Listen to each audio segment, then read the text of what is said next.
Hello everyone, this is Ifeyinwa. Welcome to Finding Africa, to explore and share the beauty of Africa, starting with folk stories from southern Nigeria. How the tortoise overcame the elephant and the hippopotamus. The elephant and the hippopotamus always used to feed together and were good friends. One day, when they were both dining together, the tortoise appeared and said that although they were both big and strong, neither of them could pull him out of the water with a strong piece of tie-tie. And he offered the elephant 10,000 rods if he could draw him out of the river the next day.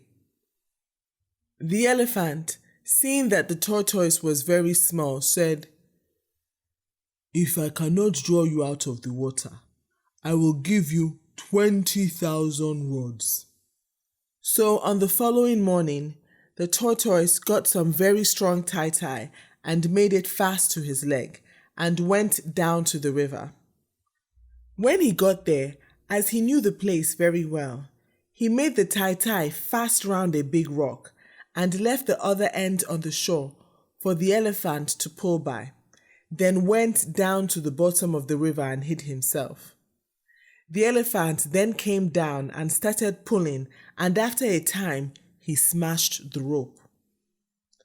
Directly this happened, the tortoise undid the rope from the rock and came up to the land, showing all the people that the rope was still fast to his leg, but that the elephant had failed to pull him out. The elephant was thus forced to admit that the tortoise was the winner and paid to him the 20,000 rods as agreed. The tortoise then took the rods home to his wife, and they lived together very happily. After 3 months had passed, the tortoise, seeing that the money was greatly reduced, thought he would make some more by the same trick. So he went to the hippopotamus and made the same bet with him. The hippopotamus said, "I will make the bet, but I shall take the water and you shall take the land. I will then pull you into the water." To this, the tortoise agreed.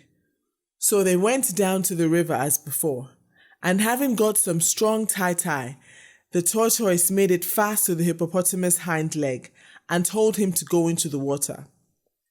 Directly, the hippo had turned his back and disappeared. The tortoise took the rope twice round a strong palm tree which was growing near, and then hid himself at the foot of the tree. When the hippo was tired of pulling, he came off puffing and blowing water into the air from his nostrils. Directly the tortoise saw him coming up, he unwound the rope and walked down towards the hippopotamus, showing him the tie-tie around his leg. The hippo had to acknowledge that the tortoise was too strong for him and reluctantly handed over the 20,000 rods. The elephant and the hippo then agreed that they would take the tortoise as their friend, as he was so very strong. But he was not really so strong as they thought, and had won because he was so cunning. He then told them that he would like to live with both of them, but that as he could not be in two places at the same time, he said that he would leave his son to live with the elephant on the land, and that he himself would live with the hippopotamus in the water. This explains why there are both tortoises on the land and tortoises who live in the water. The water tortoise is always much the bigger of the two, as there is plenty of fish for him to eat in the river, whereas the land tortoise is often very short of food. Moral: use your assets. Your brain can help you where muscles do not. Thank you for listening. If you enjoyed the story, hit the subscribe button. If you didn't enjoy the story, still hit the subscribe button because you may like the next one. Until next time, enjoy life. Finding Africa.